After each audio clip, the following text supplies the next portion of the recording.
बिहार का दानापुर गांव। मुखिया की बेटी कमलेश्वरी की हल्दी की रस्म चल रही थी। कमलेश्वरी अपने माता पिता की इकलौती बेटी थी।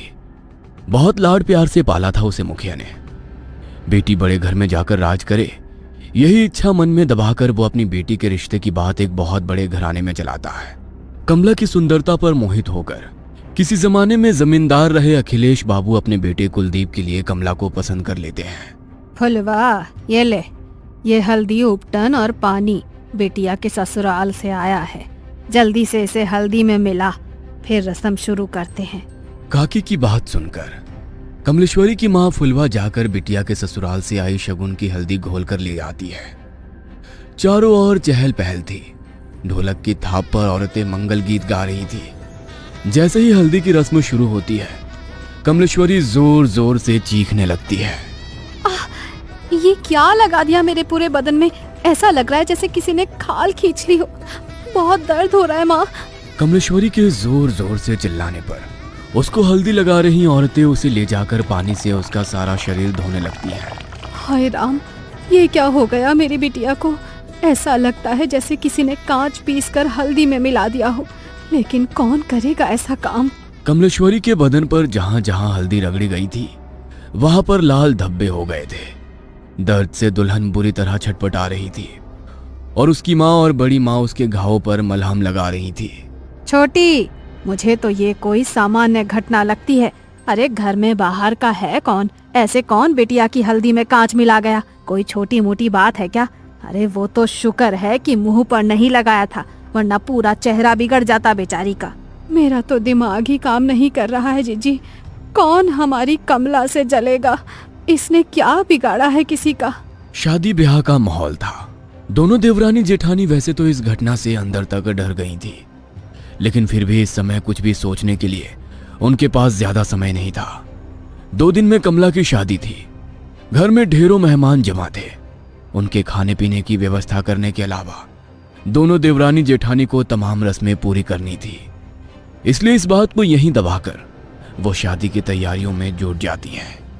अगले दिन सुबह, माँ, कमला के ससुराल से शादी का जोड़ा और शगुन आया है, जाओ जरा देखो तो। एक बड़ी सी गाड़ी से 2 नौकर जैसे दिखने वाले आदमी गाड़ी से नीचे उतरते हैं और बड़े से थाल में लाल रंग के कपड़े से ढका हुआ शादी का शाही जोड़ा और गहने कमला की माँ फुलवा को सौंप देते हैं। बड़ी माँ ने संदेश भिजवाया है, शाम के समय दुल्हन को यही खानदानी जोड़ा और गहने पहनकर तैयार होना है। और हाँ, उन्होंने खास एक बात का ख्याल रखने के लिए हिदायत दी है कि इस जोड़े पर किसी की भी बुरी नजर ना पड़ने पाए। वो काली नजर और अपशगुन जैसी बातों पे बहुत यकीन करती हैं, इसलिए खास तौर पर इस जोड़े को एहतियात से रखने को कहा है। आप फिक्र ना करें, कमला और उसका ये जोड़ा अगले 2 दिनों के लिए हमारी अमानत है। हम पूरा ख्याल रखेंगे। फुलवा वो बड़ा सा थाल लेकर तेज कदमों से अपने कमरे में जाती है और एक बड़े से संदूक को खोलकर पूरा थाल ऐसे ही उसमें रख देती है। पूरा दिन शादी का भाग दौड़ में बिताने के कारण फुलवा को याद ही नहीं था कि उसने कमला को उसके ससुराल से आया जोड़ा दिखाया ही नहीं है। अगले दिन दोपहर 4 बजे, फुलवा, अरे कमला को तैयार करने का समय हो गया है। इसके ससुराल से जोड़ा आया था ना, कहाँ रखवाई हो? जाओ ले आओ।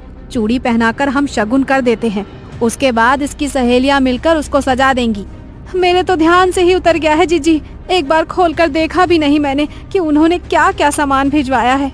फुलवा तेजी से पल्लू अपनी कमर में खोसते हुए अपने कमरे में जाती है और संदूक खोलकर वो थाल लेकर सीधा कमला के कमरे में पहुंचती है। ए छोटी, ये क्या भिजवाया है इसके ससुराल वालों ने? अरे दिमाग तो ठिकाने पर है। ये लाल रंग के शगुन के जोड़े के साथ काले रंग की चूड़ियां कौन भिजवाता है? अरे ये तो अपशगुन होता है।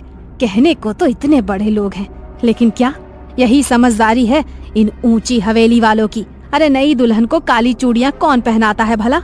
हाँ जीजी, ये सब मैं क्या जानूं। अब इसके ससुराल से आया है तो मैंने तो ऐसे का ऐसा ही उठाकर संदूक में बंद कर दिया था जीजी।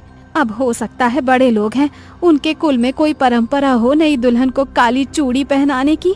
अरे आधी जिंदगी बीत गई है हमारी, हमने तो कभी नहीं देखा कि किसी दुल्हन के लिए ससुराल से काले रंग का जोड़ा या चूड़ियां आई हो।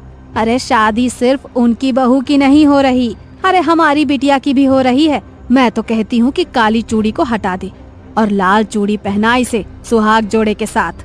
अरे नहीं जीजी, वो जो नौकर आए थे ना इस जोड़े के साथ, वो खास तौर पर कह गए थे कि छोटी बहू जी को यही जोड़ा पहनाकर तैयार करना है। कमला की माँ की बात सुनकर उसकी जेठानी कमला के हाथों में वही काली चूड़ियां पहना देती है। कमला के ससुराल से आया हुआ लहंगा बहुत ही शानदार था। लहंगे को देखकर ऐसा लगता था जैसे किसी रानी महारानी की पोशाक हो। जैसे ही कमला की सहेलियां दुपट्टा कमला को पहनाने लगती हैं, तभी एक सहेली जोर से चीखती है और वो 2 कदम पीछे हट जाती है। क्या हुआ मीना, तू चिल्लाई क्यों? ये देख, तेरे दुपट्टे का एक कोना गायब है। ऐसा कौन करता है? इस तरह का कटा फटा लहंगा दुल्हन को कौन भिजवाता है? कमला की सहेली की चीख सुनकर फुलवा एक बार फिर दौड़ते हुए बेटी कमला के कमरे में आती है और जैसे ही वो दुपट्टे का कटा हुआ कोना देखती है, अपना माथा पकड़ लेती है। हाय राम, ये क्या अपशगुन हुए जा रहे हैं? मुझे तो समझ ही नहीं आ रहा। भगवान, ऐसी क्या भूल हो गई है हमसे? पता नहीं इस कमला का ब्याह शांति से निपटेगा या नहीं। अरे माँ, जाने दो ना, जिसने सिला है उसी से गलती से कट गया होगा। और ये माधुरी है ना, ये ऐसे पहनाएगी कि ये हिस्सा नजर ही नहीं आएगा। बेटा गलती से कटता तो ऐसे ना कटता। तेरा दुपट्टा देखकर साफ समझ में आ रहा है कि किसी ने जानबूझकर इसका एक दुपट्टा काट कर निकाला है।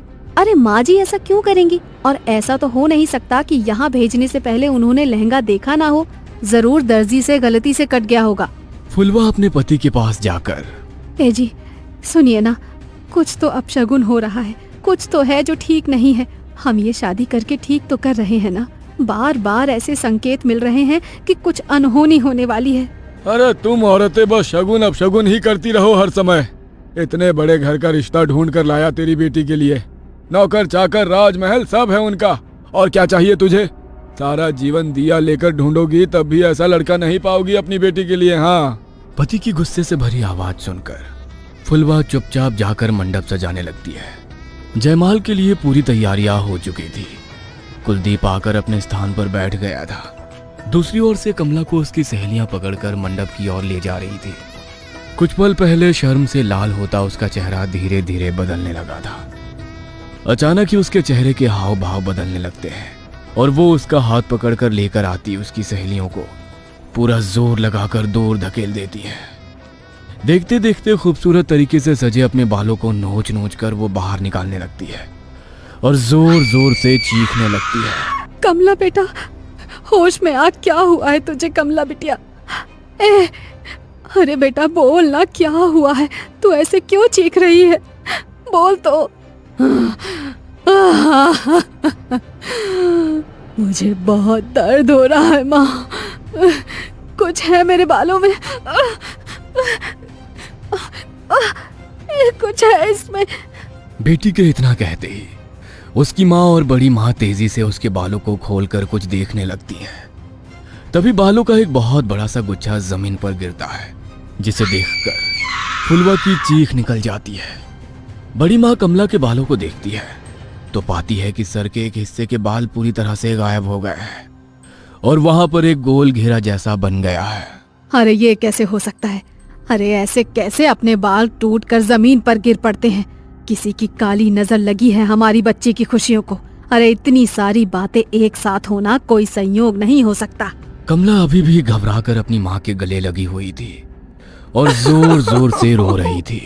फुलवा, बिटिया को ले जाओ और जाकर इसका हुलिया ठीक करो और फिर से जयमाल के लिए लेकर आओ। समय निकला जा रहा है, दामाद जी इंतजार कर रहे हैं। पता नहीं, लगता है आज का मुहूर्त ही गलत है। आप बिल्कुल भी फिक्र मत करिए बहन जी, कमला अब सिर्फ आपकी जिम्मेदारी नहीं है, वो हमारे घर की बहू भी है। मैं समझ सकती हूँ कि उसके ऊपर इस घटना का कितना बुरा प्रभाव पड़ा है। हमसे जो संभव हो सकेगा हम वो सब करेंगे, लेकिन फिलहाल मुहूर्त निकला जा रहा है। शुभ मुहूर्त पर शुभ काल कर लेते हैं। बाकी बिटिया की मानसिक स्थिति का हम हवेली में पूरा ख्याल रखेंगे। और हाँ, बात को ऐसे ही जाने नहीं देंगे, आप बेफिक्र रहिए। अपनी सास शशि की बातें सुनकर कमला थोड़ी शांत हो गई थी। ब्याह का सारा उत्साह छू हो गया था और बुझमन से ही कमला मुरझाए चेहरे और बिखरे बालों में ही कुलदीप के गले में माला डाल देती है। फेरों के बाद 1 मिनट ठहरे बहन जी, क्या काले रंग की चूड़ियां बेटी को पहनाने की आपके यहाँ कोई रस्म है क्या? अब अरे नहीं, उल्टा हमारे यहाँ तो बहुत अपशगुन मानते हैं, लेकिन आपने भिजवाई तो हमने मजबूरन पहना दी। हमें लगा नहीं पहनाएंगे तो शायद आपको बुरा लगेगा। क्या बात कर रही हैं आप? हम बहू के लिए काली चूड़ियां क्यों भिजवाने लगे भला? जरूर आपको कोई गलतफहमी हुई है। मतलब आपने कमला के लिए ये काली चूड़ियां नहीं भेजी थी?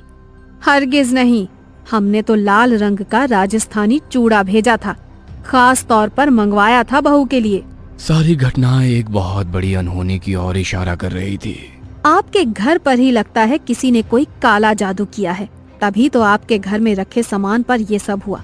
मुझे लगता है कि कमला की भलाई इसी में है कि वो जल्द से जल्द घर से दूर चली जाए। तुम ठहरो छोटी, मैं जरा पहले बिटिया की नजर उतार देती हूँ, उसके बाद कमला की विदाई करेंगे। बड़ी माँ दौड़ कर जाती है और कुछ सामान अपनी मुट्ठी में लेकर कमला के पास आ जाती है। मनी मन मंत्र बुदबुदाते हुए वो 5 बार कमला के ऊपर से मुट्ठी में लिया हुआ वो सामान उतारती है और आखिरी बार जैसे ही वो कमला के सिर पर से नजर उतारने के बाद उसके माथे को छूती है, उसे एक जोरदार झटका लगता है और वो उछलकर दूर जा गिरती है।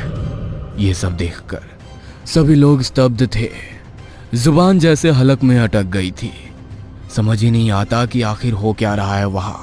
कमला बेटा, तुम ठीक तो हो ना? अच्छा हमें बताओ, अभी तुम कैसा महसूस कर रही हो? ठीक हूँ मैं माँ जी। चिंता मत करो, उनका पैर फिसल गया होगा इसीलिए गिर पड़ी। अपने मन में कोई वहम मत लाओ। शशि अपनी समधन फुलवा के पास आकर कहती है, अभी तो हम बहू को लेकर अपने घर जा रहे हैं। हमारे दरवाजे पर भी तमाम रिश्तेदार जमा हैं। इस समय तो चर्चा करना ठीक नहीं होगा, लेकिन बहू की मुंह दिखाई के बाद हम पता करते हैं कि आखिर बहू को समस्या क्या है। तब तक आप भी कोई जानने वाले आदमी को बुलाकर अपने घर का शुद्धिकरण करा लीजिए। जी बहन जी, ठीक कह रही हैं आप। वैसे हमारे बड़े बुजुर्ग कहते हैं कि शादी विवाह में अगर पूजा पाठ में कुछ गलती हो जाए ना, तो पितृ नाराज हो जाते हैं, और कई बार पितरों के नाराज होने पर भी कई तरह के अपशगुन हुआ करते हैं। हो सकता है जो कुछ हम सोच रहे हैं वैसा ना हो, और ये सब पितरों का ही क्रोध हो। हम पितरों की शांति के लिए भी हवन करेंगे, आप लोग फिक्र मत करिए। दोनों समधन गले मिलकर एक दूसरे से विदा लेती हैं और बारात कमला को लेकर विदा हो जाती है। ससुराल आने के बाद बहू की गृह प्रवेश से लेकर मुंह दिखाई तक की सारी रस्में बहुत ही शांति से संपन्न हो जाती है, जिससे शशि और कुलदीप के मन को बड़ी तसल्ली मिली थी। उन्हें लग रहा था कि शायद जो भी बला थी वो बहू के मायके में ही पीछे छूट गई और ये सब शांत हो गया हो। लेकिन कहते हैं ना, जब कोई बहुत बड़ा तूफान आने वाला होता है ना, तो उससे पहले एक लंबी खामोशी होती है।